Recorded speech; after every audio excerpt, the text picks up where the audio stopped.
بسم اللہ الرحمن الرحیم۔ السلام علیکم۔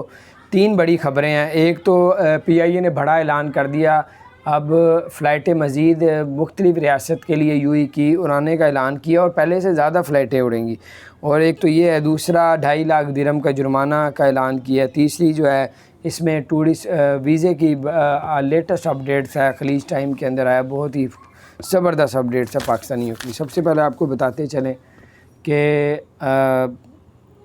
پی آئی اے جو پاکستان کی انٹرنیشنل ایئر لائن ہے، انہوں نے اعلان کیا کہ 28 اگست سے یعنی کہ سٹارٹ کر دی گئی ہیں، اور ریاست الخیمہ کے لیے بھی اب آپ لوگ ٹکٹ بک کروا سکیں، یعنی کہ یہاں سے ڈائریکٹ ریاست الخیمہ جا سکتے ہیں پاکستان سے۔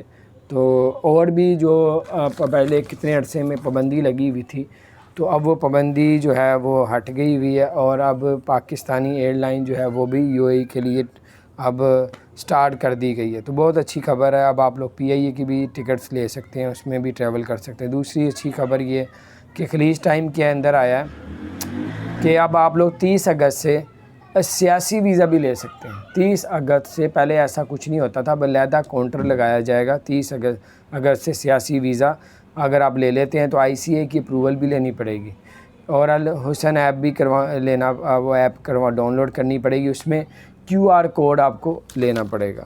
یہ ابوظہبی نے بڑی آفر دی ہے، ابوظہبی کی جانب سے۔ اور ایک اور بڑی زبردست اپڈیٹس ہے، زبردست تو نہیں ہے، افسوسناک ہے کہ اگر یو اے کے اندر کوئی بھی اسکول یا اکیڈمی چلا رہا ہے اور بچوں کو ایس او پی پہ عمل نہیں کرواتا، تو اس اسکول کو یا اکیڈمی کو 2.5 لاکھ درہم کا جرمانہ کیا جائے گا۔ اب 2.5 لاکھ درہم جو ہے پاکستانی تقریباً 1 کروڑ اور 5 لاکھ روپیہ بنتا ہے۔ تو آپ کے کسی دوست کی اکیڈمی ہے یا کوئی کسی دوست کا اسکول ہے، تو آپ اس کو بتائیں کہ اب 2.5 لاکھ اگر آپ کے ادارے میں جو ہے اگر ایس او پی پہ عمل نہیں کروایا جائے گا بچوں کو، تو 2.5 لاکھ درہم۔ کوئی بچہ شکایت کر دیتا ہے، کوئی جو ہے کوئی چھاپا پڑ جاتا ہے، تو 2.5 لاکھ درہم کا جرمانہ فوری طور پر ان کو ادا کرنا پڑے گا۔ تو بہرحال یہ کچھ اپڈیٹ تھی، میں نے کہا آپ سے شیئر کروں۔ اپنا خیال رکھیں، چینل کو سبسکرائب نہیں کیا ضرور سبسکرائب کر دیں، بیل آئیکن کو